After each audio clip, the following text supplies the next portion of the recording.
Hey now, cats, we're back again on the Balls from Ellwood show, and with me today is some folks that I've been wanting to chat with for a very long time, from one of my all-time favorite bands.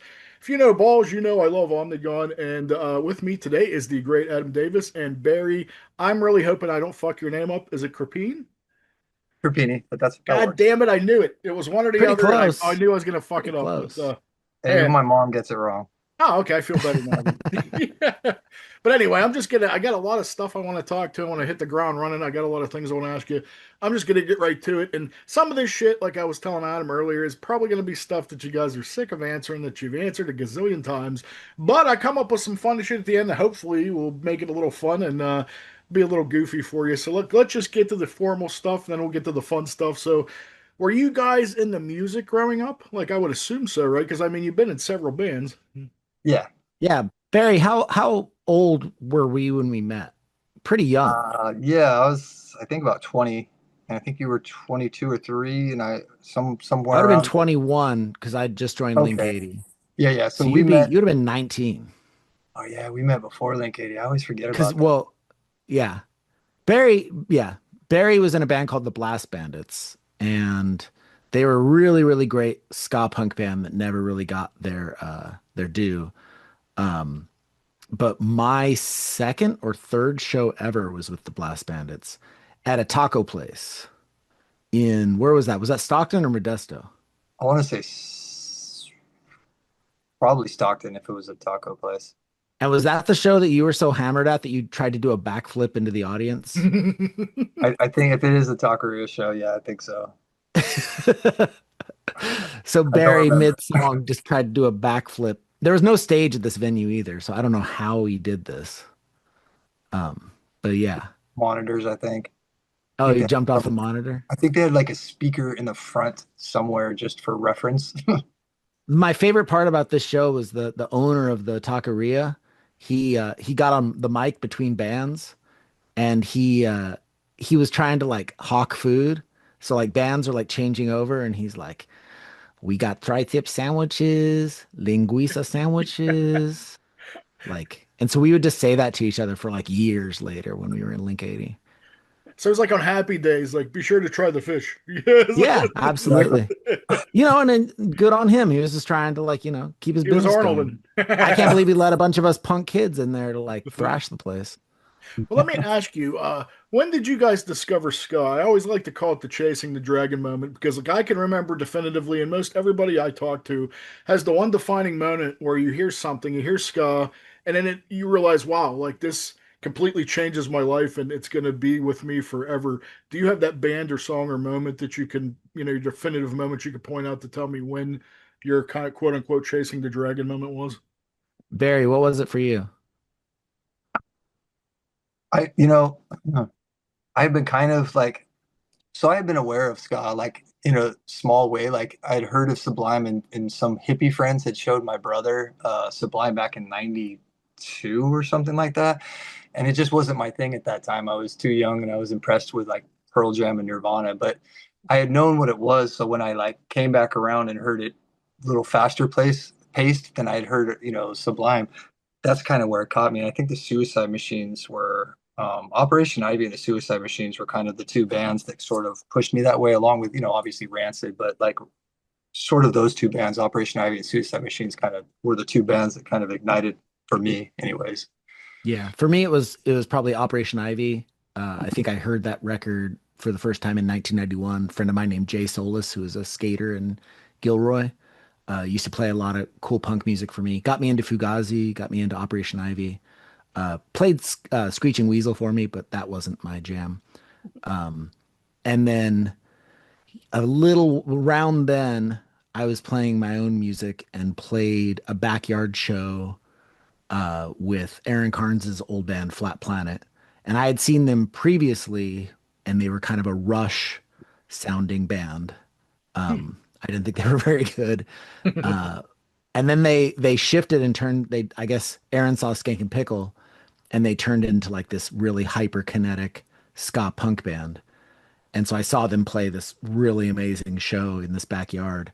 And it was like out in the boonies. So there was like oil barrels, like full of like with like fire. Like it looked like something out of the Lost Boys, and they're playing. Oh man, that's cool. And then I saw Skank and Pickle around that same time, and I didn't get to stay for the whole show because the show was running late, and I had actually lied to my parents and snuck out to go see it. I was supposed to be at a birthday party, but everybody from the birthday party went to the show, and so I got to hear them play "I Miss the Bus" and Nice. maybe one other song, and then I had to leave, and then I got grounded. Was it worth it? Of course it was. Absolutely, 100%. You had mentioned your influences growing up. Can you tell me who some of your favorite modern influences are now? Suicide Machines, for sure. Um, who else do you like, Barry? I don't know. That haven't really changed too much. I mean, I guess I can add some to it, but like that's more or less my friends. So I mean, I don't know. We've been getting hype off of a lot of hardcore lately. Oh School yeah. Drugs is a big one for us out of Oh New for sure. Jersey. Our friend Josh's band, School Drugs. Um, we cover one of their songs, Modern Medicine, on our new record. That's a good one. And yeah, yeah, I like them a lot. I mean, honestly, like everything on the Bad Time roster kind of does it for me. Like that's kind of the vein of ska punk that I'm really into. I'm Absolutely. really happy that Against All Authority is back out there playing. Like they're a great band. Iron Anything Roses. that's kind of, yeah, Iron Roses. Anything on the more kind of abrasive side. I don't think either of us really like uh kind of traditional third wave sounding stuff. Yeah. Really happy stuff. Although I mean that's not totally true because like I like Half Past Two, and they're as sunshiny as you can get. I think we'd like it, but I don't think that we would like to play it. You know what I mean? Like we both have like Yeah, I guess they're ska not an bands that are like influence. They're happy go lucky. peers, right? Yeah. Yeah, they're homies. Um, but I mean that said, like I mean Tara's sung on our songs. I've sang on their songs. Oh yeah. Yeah. Where did the name Omnigone come from? Um, it's kind of like I just needed a name. I knew I wanted to start a new ska band with Barry. Barry had actually called me drunk one night. Barry doesn't drink anymore, but Barry used to drink, and he's called me one night and he's like, "Oh, we should start a ska punk band." And I was like, "Cool, that's just what the world needs." Like a bunch of old guys playing ska again. Um, and then we did the Link 80 reunion in 2016, and I was like, "Fuck, I do want to start a new ska band." And it took me like 3 years to like pull the trigger on it. And then I was like writing songs, but I couldn't come up with a name, couldn't come up with a name. And then I knew I wanted something that like harkened back to Link 80. And so I really like the zero in the Link 80 logo, how it's kind of like doubled up and like weird looking.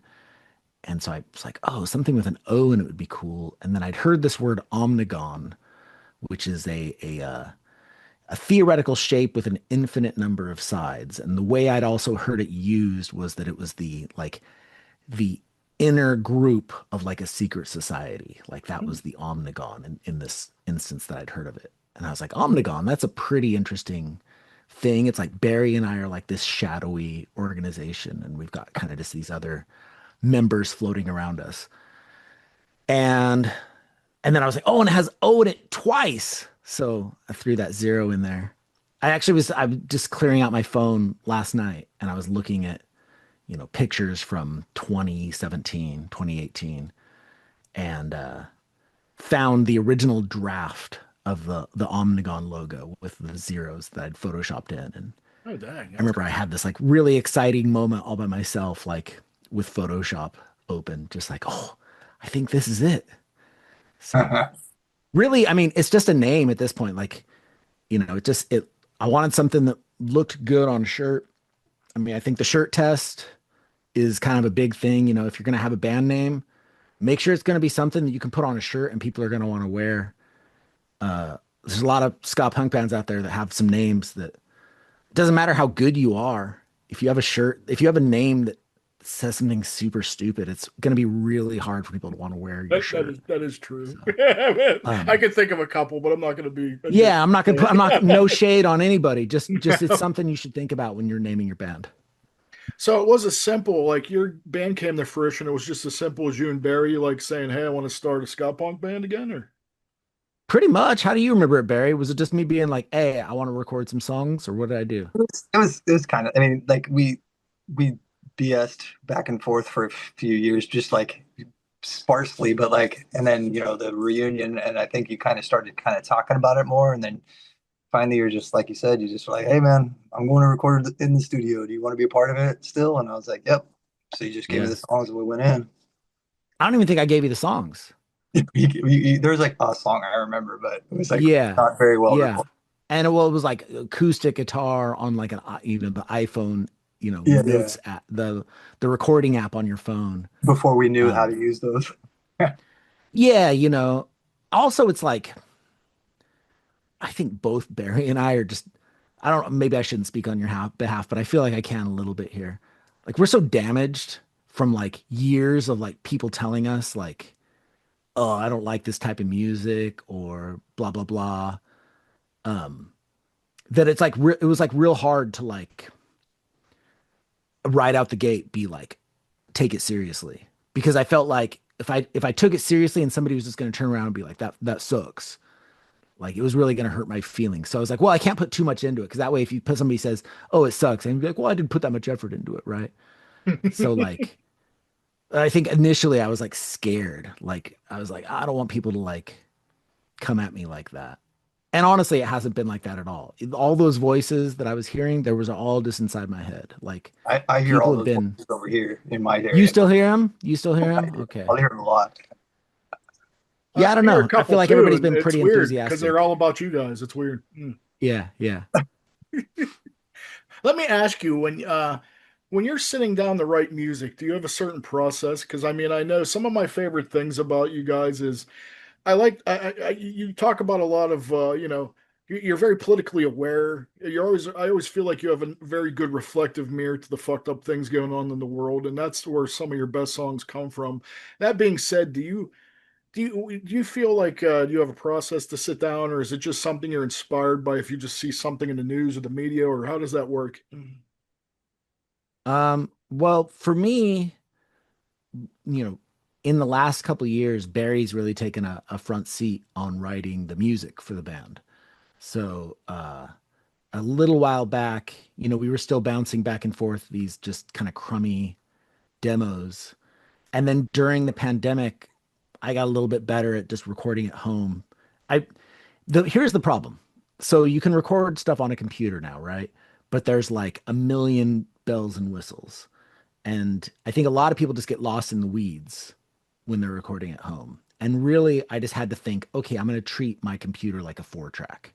Like, I'm just going to put in the basics because that's all I need. Like, I just need to hear what the guitars are doing, what the bass is doing, what the drums are doing, what the vocals are doing. And I don't need to mess with all the other bits and bobs. And then I kind of asked Barry, I was like, hey, do you think you can do this too? Can you like, because like he was sending me these acoustic demos, and I was like, that's a cool song, but I can't really tell what's happening. Can you add some drums and some like loud guitars to this? And so he like got with his son and like figured out a setup, and then he was just off to the races, and he's been just pumping out music. And he'll just be like, here's another song, here's another song, here's another song. So we have this Google file that's like deep, deep with songs. We're never going to get to all these songs. There's so many of them. And a lot of them are bangers. And Barry will just title them whatever's on his mind, like just a single word or a phrase. And then 90% of the time, when I sit down to write the lyrics to it, sometimes Barry just sends something over completely done. He even writes the lyrics. Here you go. Here's the whole song. Great. Sometimes he's like, here's the riffs. And I'm like, that's cool. So if it's a song like that, I'll just take the title and I'll try to write to his title Mm. where it's like if there's a specific word where I'm like, oh, that's tasty, let's try to like bounce off of that. Now the problem that I found though is writing lyrics, I can't do it and do anything else. So like I can't do the dishes, I can't fold laundry, I can't be doodling, I can't be watching TV. I literally have to just like sit with the music and play it over and over again and move the words around until I have a thing. And it's like kind of intense labor to get through it. It takes at least an hour and a half to write like a solid song, I feel like. And then I feel kind of drained for the rest of the day. It's like doing another one right away is like, oh fuck, like this is rough. And then the hard part of that too is like I'll come away from it and somebody will be like, "What'd you do today?" I'm like, "Oh, I wrote a song." You're not going to hear it for like 2 years. And people will just look at you like, "Oh, cool, there's dishes in the sink." And it's like, "Yep, sorry. Gotta go back to real life." But yeah, usually the process is just undivided attention, thinking about like whatever's at hand, bouncing off of that song title. And pretty much a lot of the stuff we end up writing kind of reflects the dire political nature in the world right now, or specifically our country. Um, Well, that you know, actually it's leads me to my next yeah, question. sure. Do you guys have, do you guys have any advice to fight the fascist regime that we're living in right now? Just don't be apathetic about it. Don't be complacent. Be willing to push back against it in whatever small way possible. Also, don't get bogged down by it. Like, it's real easy to just get stuck looking into our phones and looking into, whatever news we're looking at and getting frustrated and forgetting that you can literally just walk outside and look at the sky and it's still there. And your neighbors are still there. And, hopefully you live somewhere where you actually love your neighbors and you care about them. Like I am very fortunate where I live in a neighborhood where whenever the guys come to visit and we walk to like the corner market to get something, I end up saying hi to at least like a dozen people in the 2 blocks between my house and the corner store. Um, because I love where I live and I love the people where I live. And community is really important. Like it's important to hold each other up and take care of one another and not let one horrible person dictate how you're going to live your life. I Um, unfortunately live in a town that is the first town in California to pass the law where police officers have to work with ICE. Oh. So yeah. I'm not going to tell you which town, but if you look it up, you'll figure it out. But I mean, also Barry, I mean, one thing I'll say for Barry is Barry's been very good at surrounding himself with his family. Like, I feel like he's got a little compound going where, he's got his whole family like gathered around him. And I feel like, that's a really beautiful thing that I feel like a lot of people don't appreciate enough, like the power of family and the power of love like that. Absolutely. Absolutely. I wanted to circle back. I actually missed. I wanted to ask you guys. This Sure. is for both of you. When you were writing music, have you ever, had an encounter where you get writer's block? Because I mean, you said you have a bunch of songs in the can, but has there ever been a particular instance where you get writer's block, and how do you power through that? Is there any particular formula you can to get through that? Shit. I don't try to power through it. If I feel like writer's block, I just walk away. I don't go to it. But if I never sit down to write music. That's the thing is I'll be walking around the house. If I have like a riff in my head or something, I'll just get it and I'll just run and I'll do it because it's there. I don't ever try to push anything. But that's the way I go though.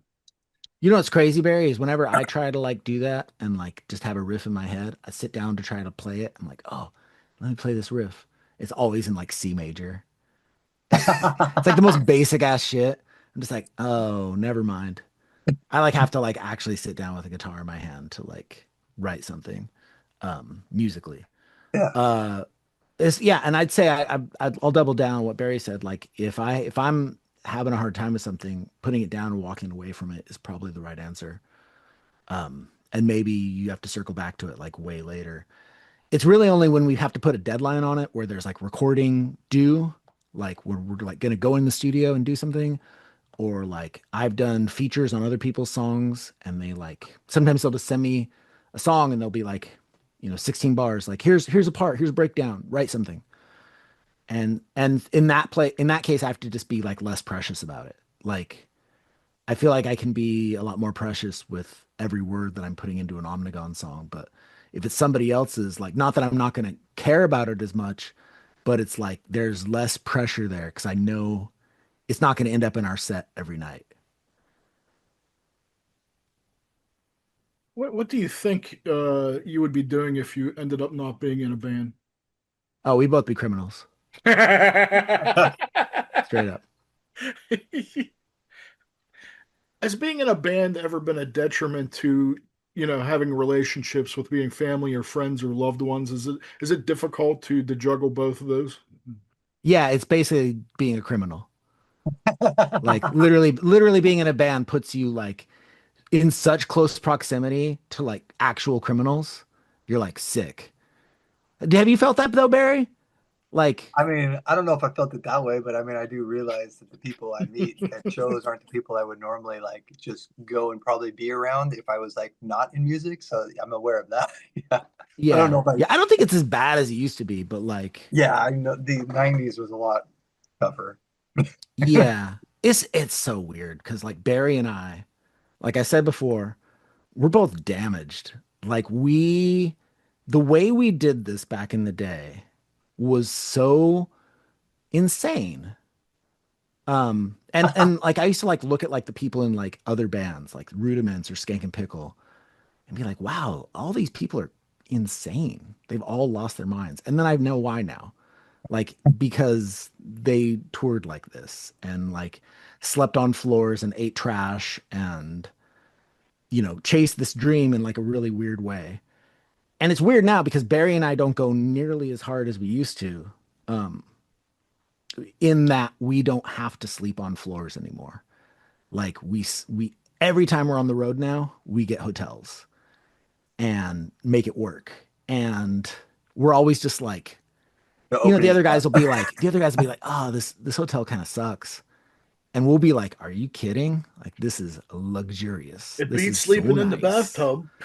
Oh, it beat, we slept in some real squalor in the past and yeah, we're we're definitely we have a good perspective on it now. And I've talked to the guys in like Against All Authority about it too, because they were from kind of that same era, and now they're back doing it after a long hiatus, and they're like, oh yeah, it's nice, it's Different cozy. animal. You had mentioned before that that you've been in close proximity, when you're touring and doing different things. Is it hard to, keep from getting on each other's nerves when you're that close to each other? And have you guys ever had like arguments and disagreements, and how do you resolve them, being that you have to see these people every day? Barry's pretty chill, and I'm kind of an asshole, so I usually pop off at Barry, and then I have to apologize later. But at least I'm cognizant of it. Um, and really, it just goes back to just me being used to how we used to talk to each other. Not me and him, but like how the band, Oh like yeah, it was a different how people animal when used to talk to each other. Um, we have a really good dynamic in Omnigone now where it's fun when we're on the road. And we're also the most we're on the road is like a week and a half before we're home again. Like this back in March, we did a week and a half and then another week and a half. So we were really gone for like 3 weeks, but we had time off at home before and went back out on the road. And I don't think anybody really got burnt. Like we were all joking and having fun and vibing. Um, Everybody just kind of rolls with whatever needs to happen. How did you guys get linked up with Bad Time Records? How did that come about? It's totally the weirdest happenstance. I in like 2016 during the first Trump election, Ugh. um, I was like, I need to hit the gym. I need to be able to like stay vital and stay strong through this. I've never been somebody who went to the gym before that. So like started going to the gym a lot and got to the point where I was like teaching classes at this gym. And so I was like really embedded in the like culture of the gym and like knew a lot of people there. So it was like real outgoing. So I was walking up to the gym one day and was getting ready to go into a class and I saw this dude wearing a Asian Man Records shirt working out. And I just went over and was like, "Hey, what's up? Asian Man Records. I was on that label." And he goes, "Oh, what band were you in?" And I was like, "Link 80." And he goes, "Oh." And I was like, "Oh, okay. Well, I guess Link 80 maybe wasn't your favorite band." And like bailed. Because you know that band that label's had a lot of eras. But it was Mike Sosinski, and his Nice. kind of bit was that he didn't think there was anybody else that was in a ska band who lived in Alameda at the time, and so he was kind of like, oh wow. And I guess we had actually met a few years prior at one of the Asian Man Records anniversary shows. Brent had introduced us, but I was in the middle of like some other thing. So I didn't really take note of him at the time. But then I was like, oh, Bad Time Records, I've heard of that. I'd heard of the Catbite record. Um, Catbite was one of the bands where when their album came out, it made me be like, damn, it was like one of the building blocks that made me be like, damn, I want to start a new ska punk band. Like, this is sick. And so then when we recorded what ended up becoming the No Faith record with Brent on drums, Brent hit me up and was just like, "Hey, what do you want to do with this recording? Oh, look, there it is. Available at Bad Time Record. Actually, that one's sold out, so you Oh, can't get that one anymore. no longer available at Bad Limited Time edition, Records. limited edition. You can get one of the other ones." Um, Brent was like, "What are you guys gonna do with these recordings?" I was like, "I don't know. Put them out online for free." And he's like, "Well, you know, Mike's starting this label. Do you think maybe you'd want to put out with him?" It's like, would he want to do that? Meanwhile, he's texting on the other side with Mike. Mike's going, "Hey, Adam just did all these recordings. Do you think you'd want to do that?" And Mike's like, "Do you think he'd want to do that?" So we just got together and talked it out one day. I played him a bunch of the songs, and he was like, "Yeah, let's go for it." Hmm. And that was it. And our first show ever was our album release show, which is weird. Hmm. Let me ask you this. If you can collaborate with one musician that you haven't had the opportunity to work with yet, who would it be and why? Mm. Barry, you got anybody? Give me a second. Dead or alive? They have to still be I alive. was gonna say that better It could be alive. either. Hmm. Bob Let's do Marley. alive. Let's do alive because All there's right. a lot of greats that are dead. Okay. Um, who would you want? Who's on your team? Hmm. Like there's two, I got like five, and I'm like I gotta get it down to one. You know what I'd like to do, Barry? What's We did that? it once before. Uh, Chris Zagakis on drums from RX Oh, dude, Bandits. that would be fun. Yeah, Just we for did like that a once in one-off, our like old band Dessa. We recorded a demo with Chris on drums Hmm. and used that to like shop for a new drummer. And we got a really good drummer, but nobody could touch the parts Chris was actually playing. and he literally wrote them. Like we showed him the song, he listened to it like two times through, I think maybe three. Kind of like he was like kind of fiddling around, just watching us, and then all of a sudden we're like, "All right, let's go." And he just that was what he came up with. We were just like, "Okay." Yeah, he started the song off with this fill that's like literally unplayable. Hmm. And we had like all these different drummers try to mimic it, and it was insane. So I guess Chris from RXB would be a good one. Yeah, I think Chris would be it. Yeah. Is there a topic that you would deem off limits that you would never write a song about? Hmm. I don't think so. I mean, I wouldn't write about anything gnarly that I don't believe in. Like I wouldn't write like a white power song. I would hope not. Yeah, I mean, so I guess like that sort of stuff would be off limits. Um, yeah, anything that Really, I like, don't think we'd write silly songs like that's oh just yeah, which is funny because we will write silly songs, but just we wouldn't turn them into Omnigone songs. yeah. It'd be Yeah, like sound check songs. yeah. It's not that we don't have a sense of humor; it's that that's not what Omnigone is. Yeah. Do you consider technology a detriment or positive for getting your music out there nowadays? It's a double-edged sword. I mean, it makes everything a little bit more accessible for people and opens a lot of doors for people.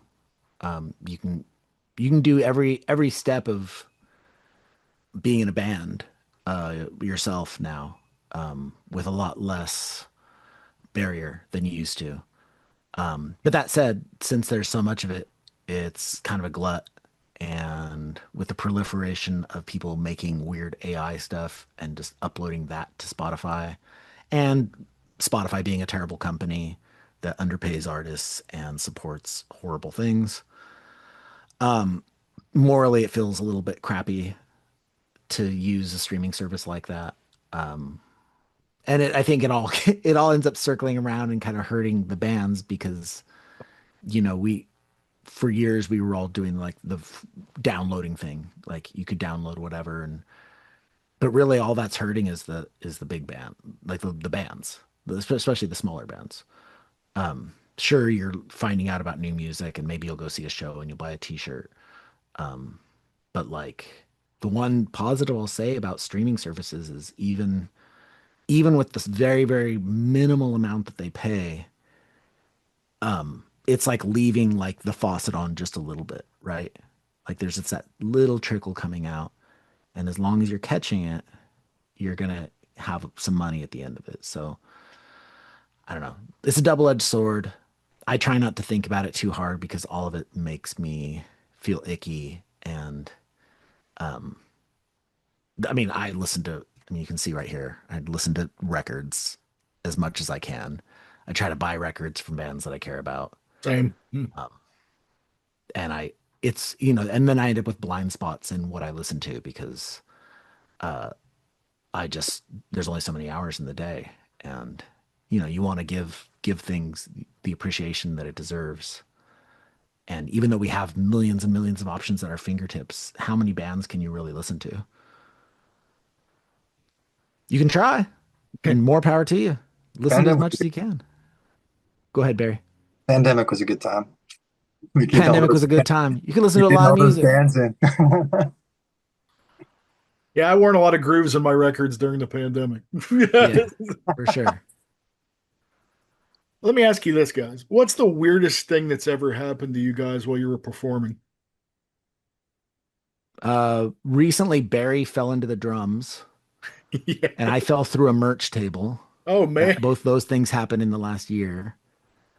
Um, What has about anything fan else wise? really Do you ever have weird any happened crazy lately? fans like try to do anything weird? No, people are usually pretty cool, and I'm an extrovert, so I really like I go straight to merch after our show. Also, because I don't have anything to break down on stage. Like everybody else is breaking down their gear, and I'm like, I should go sell merch. Like people are hype on the band right now. Go sell some records. Go sell some t-shirts. Go talk to some people. Have a good time. And very, very, very few times do I get pushed to the point where I'm like, yo, this person needs to chill. Like in the last year, I can think of one instance where I was just like, okay, this guy's really getting on my nerves now. And really, it almost always just comes back to people having too much to drink. Mm. Yeah. And please never, ever, ever set your drink down on a band's merch table because they're trying to sell that stuff. And if you set your drink down and it gets spilled, or even just the condensation from your drink gets on the thing you just set it down on, you've ruined it, and now we can't sell it. And that sucks. So just be aware. I mean, like Barry's sober, I'm straight edge. That said, I don't care if you drink. I don't care if you like to smoke weed. I don't care what you're doing. Just know that like that's really our only big boundary. That and we're all like married or like in like long-term relationships. So like don't be icky. Don't come over and like, I don't know, do be weird in that way either. I'm pretty good at somebody asked me to sign their chest a while ago and I was like, nope, not gonna do it. That's a line I won't cross. Let let me ask you this. Have you ever had a supernatural experience? Yeah. I I mean, have them all the time. Mm. very I mean, my grandmother was someone who like was attuned to that kind of stuff. I wasn't, but like I sort of can be. Like I in my old house, we had a ghost in my youngest son's bedroom, and 2 years after we bought that, so a month after we bought the house, I felt it, and I was like, oh wow, okay. So I just kind of like, hey, my son's gonna be in this room. Please be nice. He's nice, whatever, and just kind of had like that. And then 2 years later, my mother-in-law had a picture she took from the kitchen or from like one room into the kitchen, and my son's room is on the other side of the kitchen. So in the picture, there's a bunch of us, and then in his room there was like a silhouette of a light, like a child, but it was like a light, like of the child in this dark room. And so I looked at the picture, and I'm just like, oh, I already know, you know. So yeah, I've had experiences. How about you, Adam? No, not like you. I haven't had experiences like that for sure. All of Um, my kids have experienced it I'm too. I'm definitely open to it though. Like I'm down to have a weird experience like that, but I don't think I really ever have anything unexplainable.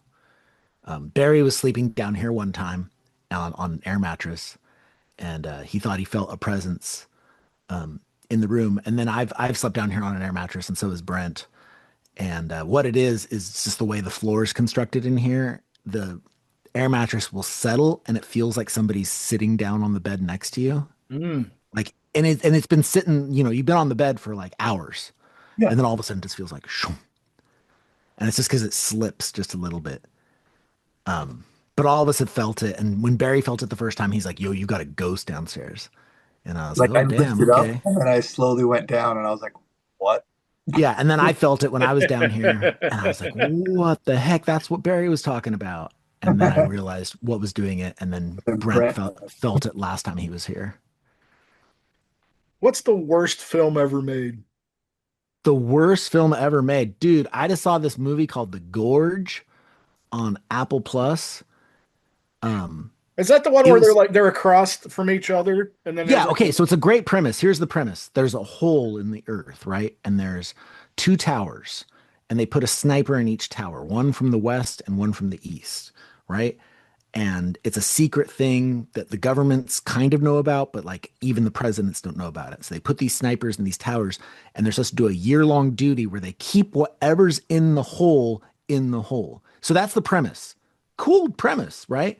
yeah, that But then sounds they great. like I was gonna added, watch it. yeah, they added this love story, and there's these weird nods to the Queen's Gambit and to Whiplash, Hmm. and there's just it doesn't make any sense when you get to the end of it, and there's all this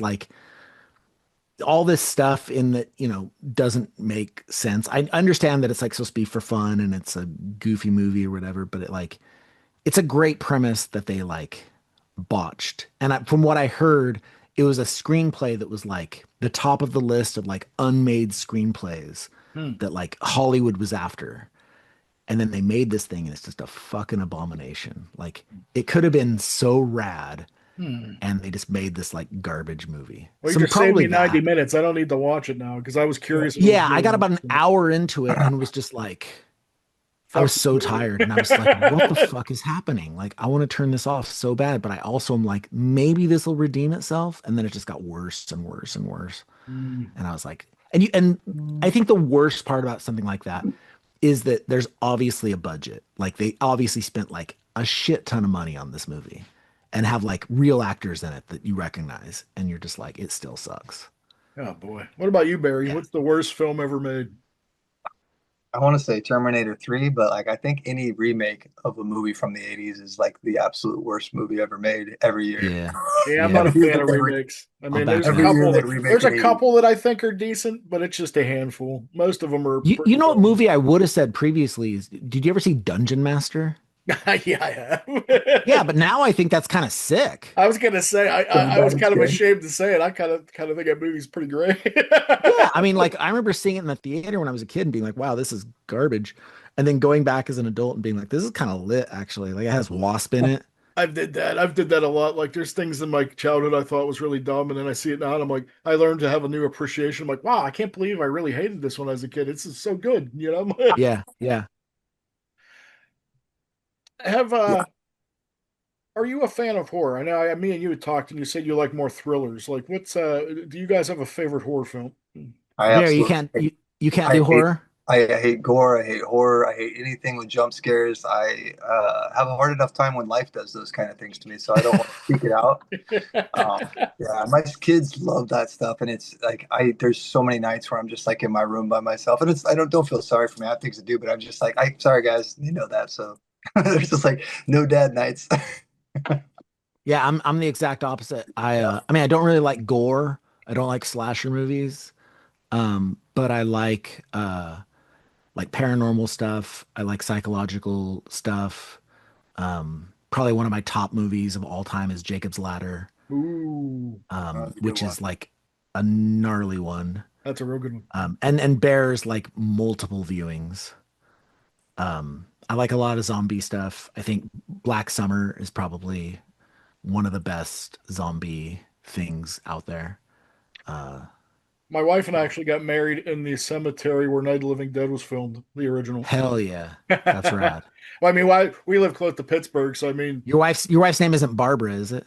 no, but I feel like you should change it now. Nice. I'll have to show you pictures. It's pretty cool. They're in black and Oh white. hell yeah. Time to watch. You know what's funny is though is a Oh, lot of the '90s is when I watched a lot of the horror movies and a lot of the gore movies. I don't mind those movies surprisingly. Like if I rewatch any of those, I'm fine with that. But it's just the new stuff because newer for me stuff. it just seems like a lot of the horror movies now, like well, I mean not so much now, but like in the early 2000s and whatever, they just sort of threw out the plot for the most part. They would just go for like the jump scares, and it was just like, oh. Hmm. But I mean, yeah. I would agree with that.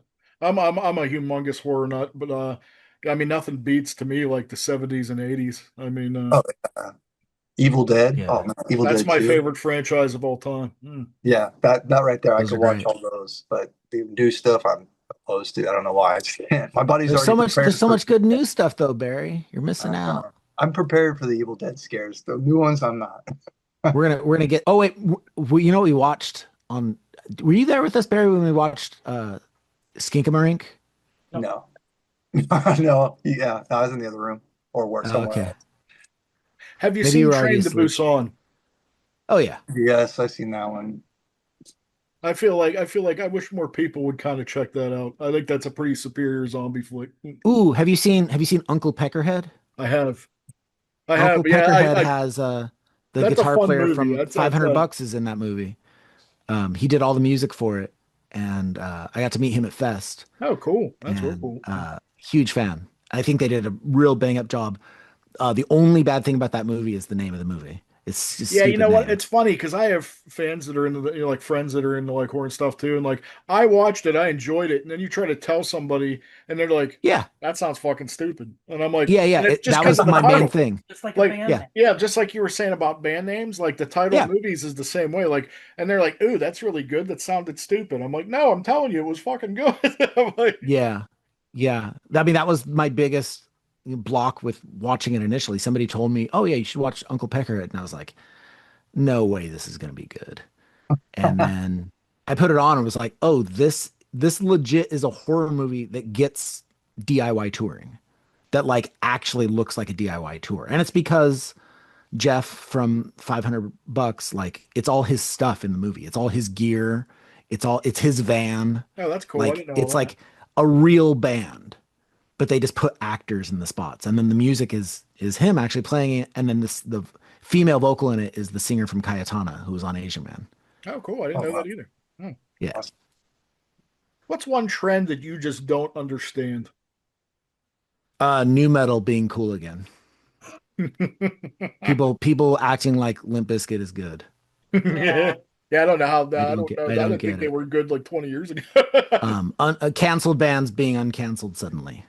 I don't like that either. What about you, Barry? Crocs. I still don't get it.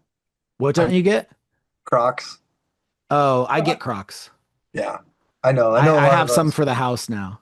I don't Yeah. wear them outside, but I wear them in the house because I have to. I'm like a weirdo where I like can't not wear shoes. So like in the house, I switch. I like Mister Rogers it, and I switch from my outside shoes into a pair of Crocs that never leave the house because they're so stupid looking. I don't get the Labubu craze. Like we just watched South Park, and I don't understand that. The Boo Yeah, Boo? Yeah, yeah, Labubus. It feels like Beanie Babies all over again to me. Yes. Oh, yeah. yeah. Yes, it does. Okay. Yeah. Yeah, I didn't get that one either. What's the best gift that someone's ever given you guys? Mm. Barry, you got anything? My original the first band I was ever in, the drummer's parents got me a bass guitar from burn sale at a music shop around in our town. That was the best gift I got. Hmm. I mean, I guess my parents buying me guitar stuff when I was a kid. Um, I never really, I didn't have a job until I was like 19. And so I never had money. And so the only time I could like get stuff would be like as a gift for like Christmas or my birthday. And so like once I got into music, I was like, I'd really like a guitar. Hmm. And um my only problem with that is my parents are not musicians. And so they got me like they spent a lot of money and they got me a like nice nylon string like classical guitar that was like $400 or something. And I was like, the neck's hella wide, and I'm just wanting to play Nirvana on this thing. Um, and I was like, man, this feels weird and it sounds weird. But it was really sweet of them to like actually get me music gear. If you guys could pick somebody to play you in a biopic about Omnigone, who would you pick celebrity wise? Barry, who'd you pick? Well, for you, it'd be Rob Zombie, Yep, it'd be either Rob Zombie or fucking the guy what's his from name? Aquaman guy. yes, Aquaman. Yeah, he's about the same size as me. Uh, what's his Like, name? I don't know, Aquaman. Jason Momoa? Momoa, that's his name. It's him, Momoa. You just have to put some gray in his beard, and then we're good. Um, Who would play Barry? if it was a younger me and younger him, I'd say Brendan Fraser. I feel like I looked a lot like him when I was younger. Hmm. To the point where somebody stopped me in the airport once and they like tried to get me to sign something, which was crazy because I had dreadlocks at the time, so I looked like Encino Man, and they were dead sure I was Brendan Did, did, Fraser, and I did was you like, did you "You sign really think he would still have?" No, I was like, "You guys are crazy. I'm not doing it." The best though was they asked and then they left and then they came back. They're like, "No, you're him," and I was like, Oh, "I'm really not."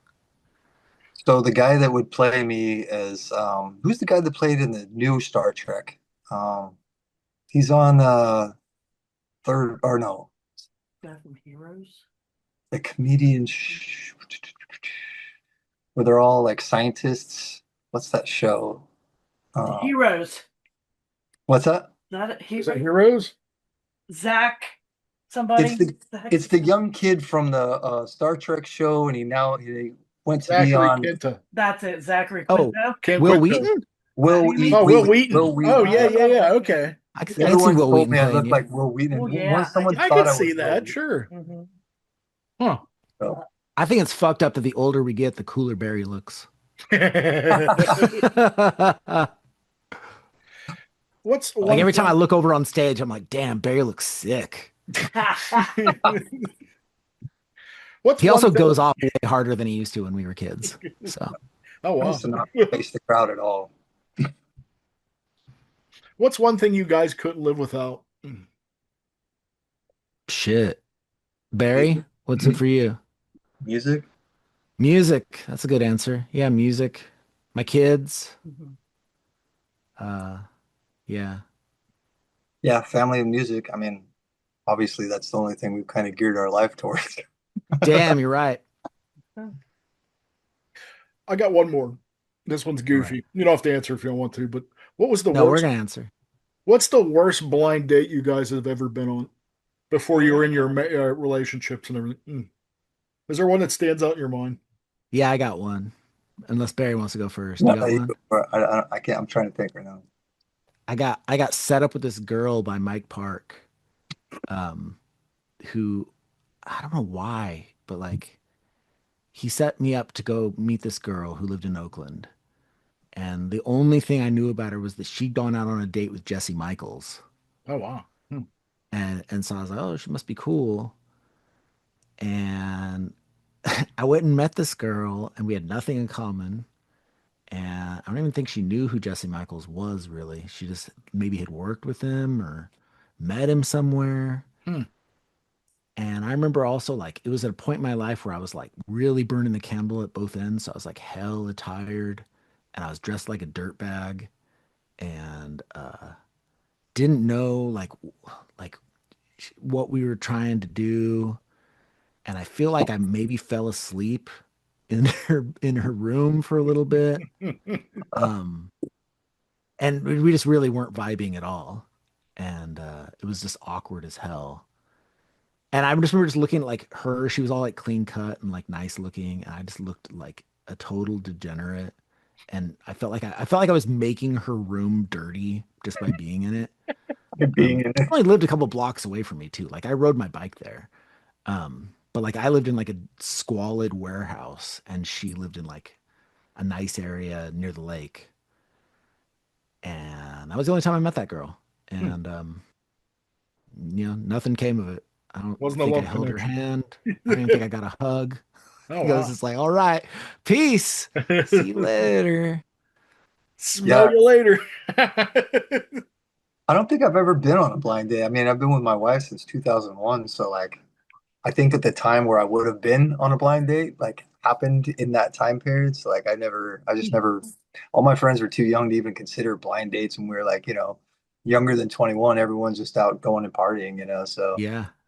it wasn't like, hey, I'm going to set you up with my friend because you're going to go to a party with me, with my friend. Because, you meet people that way, but there was never like, I'm going to set you up to go out individually. So I never really went on a blind date.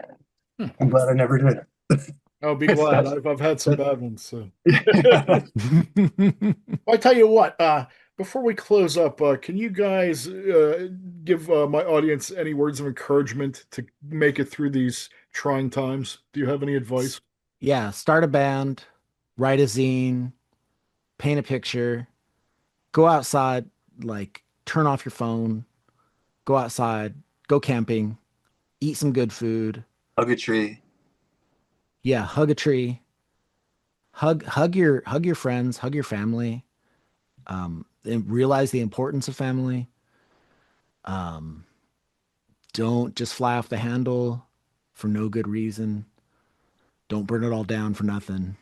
Um, And also realize that a lot of the people that are making the bad decisions, not the people in power, but the people voting, mhm, they're in a trance. They're under a spell. I mean, it can be broken, but and it sucks, and you want to look at them like the worst possible pieces of. But this stuff is affecting them negatively too, and obviously, they're not just deciding to do these things for no reason. They've been tricked, and I think a lot of them are big time pieces of, but at the same time, there are a few that are just sort of like too caught up in going to work and coming home and going to work and coming home.